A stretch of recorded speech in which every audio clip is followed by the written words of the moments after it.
Oke, Assalamualaikum warahmatullahi wabarakatuh. Pada pagi hari ini kita akan melanjutkan materi dari minggu yang lalu, karena berita belum menjelaskan terkait material semen.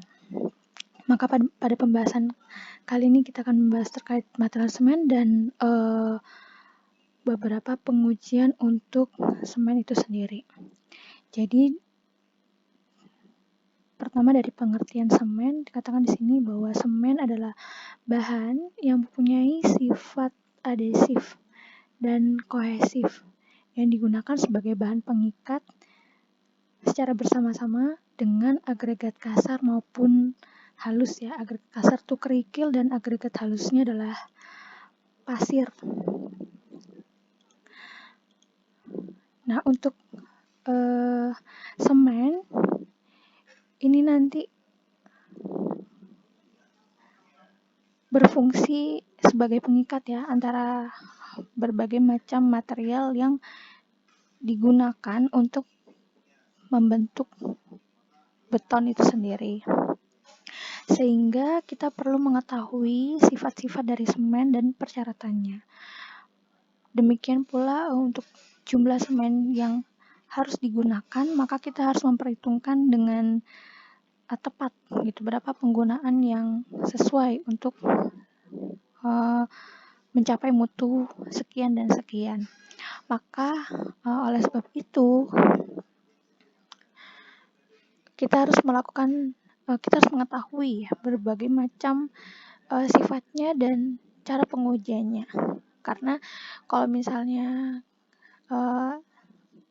kita tidak mengetahui kriteria di atas, maka bisa jadi gagal nih untuk membentuk betonnya kita tadi. Nah, kalau jumlah semen kebanyakan atau terlalu sedikit ya, akan berpengaruh pada pencampuran sampai ke kuatakan. Nah, untuk semen mutu tinggi akan menghasilkan campuran beton yang lebih baik. Sedangkan untuk jenis semen yang dipakai di Indonesia itu ada S475 dan S550 ya. Nah, untuk semennya itu sendiri dibagi menjadi dua, ada semen non-hidrolis dan semen hidrolis. Semen non-hidrolis itu contohnya kapur, di situ ada pengertiannya ya. Kemudian untuk semen hidrolis itu contohnya semen Portland, yang dia bisa menghasilkan padatan yang stabil jika dicampur dengan air. Nah, ini senyawa yang ada di semen Portland, ada kapur, silika, oksida besi, aluminium, dan gipsum. Nah, dari senyawa-senyawa ini kita harus pastikan bahwa senyawa ini bisa bekerja bersama-sama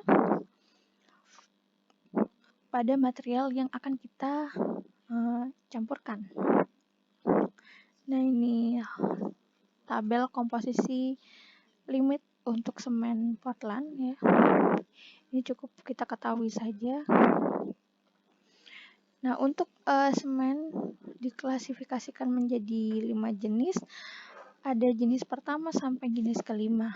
Untuk jenis pertama yaitu semen Portland untuk penggunaan umum yang tidak memerlukan persyaratan khusus. Untuk semen yang kedua, semen Portland yang dalam penggunaannya memerlukan ketahanan terhadap sulfat dan panas hidrasi sedang. Untuk yang jenis semen ketiga, semen Portland dalam penggunaannya memerlukan kekuatan yang tinggi pada fase permulaan setelah pengikatan terjadi.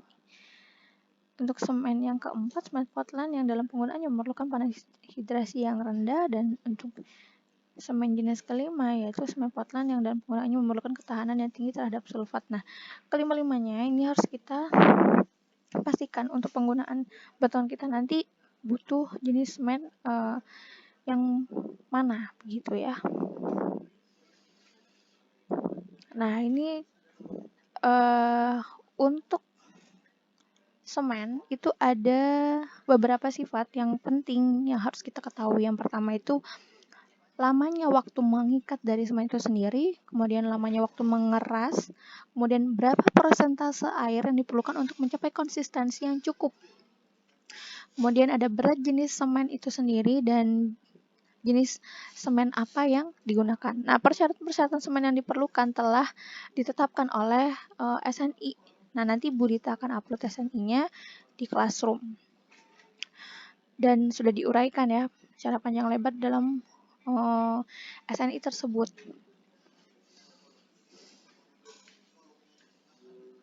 Jadi yang pertama ada konsistensi normal semen, pengujiannya ya. Nah, konsistensi normal semen ini nanti untuk mengetahui berapa persentase air yang diperlukan untuk mencapai konsistensi yang cukup pada saat semen dicampurkan dengan bahan pembentuk beton yang lain gitu. Sehingga ini sangat dipengaruhi oleh banyaknya air yang dipakai dalam pencampuran semen. Nah, konsistensi normal dicapai apabila jarum ficat dapat menembus pasta. Pasta ini berarti campuran apa tadi? Kemarin sudah dibahaskan ya, antara semen dan air, yaitu ya kurang lebih 10 mm ya, dalam waktu 30 detik setelah dilepaskan. Nah, untuk prosedurnya nanti bisa dilihat di SNI step by step-nya gitu kan ya. Nah, kalau melihat dari PPT ini ya, ini contoh jarum ficatnya. Nah, ini hasil dari pengujiannya. Di sini ada kadar air dan ada besar penurunan. Penurunan maksudnya apa? Jarum ficat pada saat menembus pasta tersebut. Kalau bisa dilihat dari situ ada 28% setara dengan 70 cc ya. Penurunannya mencapai 6,5. Kemudian pada percobaan kedua dengan 32% yaitu 80 cc, penurunannya mencapai 16,5 dan pada kadar 30% setara 75 cc yaitu penurunannya sampai 10,5. Nah, ini sudah masuk syarat dari konsistensi normal semen, yaitu mencapai 10 mm ya penurunannya ya. Nah, kalau kita lihat di hubungan antara persentase air dengan penurunan jarum ficat, di sini kelihatan ya, yang absis itu menunjukkan kadar air yang digunakan. Kemudian untuk ordinatnya yaitu besar penurunan jarum ficat. Di sini ya. Ini pada percobaan pertama yaitu 28 ya, 28% mencapai sekian, 6, sekian tadi. Kemudian pada percobaan kedua berarti 32 ya. Nah, ini ya. 32 di sini berapa tadi? 16,5 ya, 16,5. Kemudian ada percobaan ketiga 30 yaitu besarnya 10, di sini ya 32 30.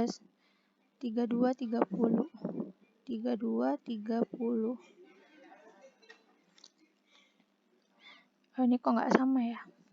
Ya, intinya begitu ya. Jadi diplot antara kadarnya dengan besar penurunannya. Maka kita harus mencari di sini untuk penurunan 10 di sini ya. Penurunan 10 kita tarik ke garis diagonalnya ini. Kemudian kita tarik ke arah absisnya, maka di situ ketemu 29,6. Nah, dari grafik dapatkan bahwa untuk penurunan 10 mili kadar airnya adalah 29,6%. Jadi untuk konsistensi normal yaitu besarannya adalah 29,6%.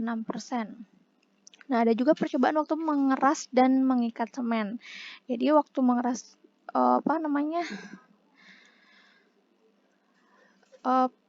uji yang kedua yaitu waktu mengeras dan mengikat semen. Ini kalau kita ketahui definisinya ya, waktu ikat semen adalah jangka waktu mulainya pengukuran pasta pada konsistensi normal sampai pasta kehilangan sebagian sifat plastisnya atau kondisinya yaitu mengeras ya. Nah, kalau sudah mengeras ya sudah mengeras. Jadi ada fase di mana dia itu dari fase lembek ke keras. Nah, fase lembek keras ini disebut dengan waktu mengikat atau waktu ikat awal. Nah, waktu mengeras ini nanti ya.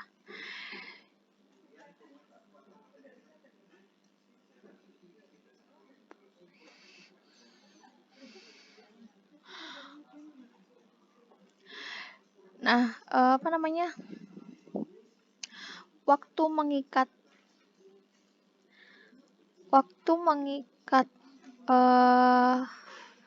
pasta ini tadi, yaitu dikatakan waktu mengikat apabila penurunan jarum ficat sudah mencapai 25 mili ya, 25 mili. Nah, sedangkan waktu yang terjadi pada penurunan tersebut merupakan waktu mengikatnya kalau jarum ficat sudah mencapai 25 mili tadi ya. Jadi pada saat penurunan 25 mili nanti dilihat pada menit keberapa itu sudah mencapai penurunan ficat sebesar 25 mili. Itu disebut dengan waktu mengikat. Nah, sedangkan waktu mengeras kapan ditentukan nilainya ketika penurunan jarum ficat sudah mencapai sebesar 0 mili. Jadi pada saat jarum ficat turun di angka 0 mili, nah waktu kesekian itu yang bersama dengan waktu 0 mili, penurunan jarum ficat 0 mili, yaitu adalah waktu mengeras semen tersebut, gitu ya. Nah, kalau dilihat di sini,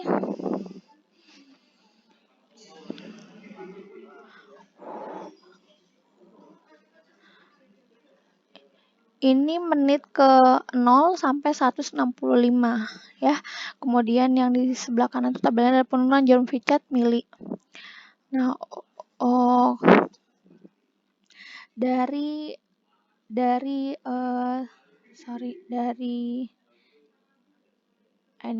dari data ini lebih mudahnya itu diplot dulu ke grafik ya. Nah, dari sini nanti ditarik penurunan ini ya, untuk ordinatnya adalah penurunan jarum ficat, untuk absisnya juga adalah waktu setelah pencampuran. Nanti dilihat pada penurunan 25 mili, kita tarik ke kurva tadi, setelah kita plot, ditentukan bahwa 338 adalah waktu mengikat awal ya, waktu mengikat awal. Sedangkan untuk waktu mengeras semen yaitu pada penurunan ke 0. Di 0 ini kita tentukan waktu mengerasnya adalah 167 menit. Nanti boleh dikonversi ke jam ya. Nah, itu ya. Dari pengujian di atas, semuanya tergantung pada yang pertama jenis semen yang dipakai, umur semen sejak keluar dari pabrik dan tempat penyimpanannya, kemudian temperatur ruangan ketika dilakukan percobaan, kemudian faktor air semen, kelembapan udara di sekitarnya, pelaksanaan pencampuran semen dan air, waktu mengeras semen lebih lama dari waktu mengikat semen. Kegunaannya untuk mengetahui lamanya waktu mengikat dan mengeras adonan beton. Nah, untuk berat jenis semen, maka jadi berat jenis semen kan perbandingan antara berat volume kering semen pada suhu kamar dengan berat volume air suling pada suhu 4 derajat Celcius yang volumenya sama dengan volume semen. Jadi dari pengujian tersebut nanti kita bisa tentukan berapa berat jenis semen yang mau kita campurkan ya. Apakah hal tersebut memenuhi standar dengan SNI yang sudah ditentukan atau tidak. Jadi untuk berat jenis semen kan dari standarnya yaitu 2,5 sampai 2,8 ya. Untuk ketentuannya gitu. Jadi nanti dilihat apakah dari uji berat jenis semen itu memenuhi atau tidak. Kemudian untuk berat volume semen ini kan juga harus diuji ya, yaitu perbandingan antara berat semen pada suhu kamar dengan volume semen. Gitu ya. Nah, ini nanti juga dilihat apakah dari berat volume yang didapatkan itu memenuhi standar. Kalau standar berat volume semen yaitu antara 1,0 sampai 2,0. Nah, nanti dilihat apakah hal tersebut sudah memenuhi SNI atau tidak. Nah, cukup sekian dari saya terkait dengan semen dan pengujiannya. Kita lanjut di pertemuan selanjutnya.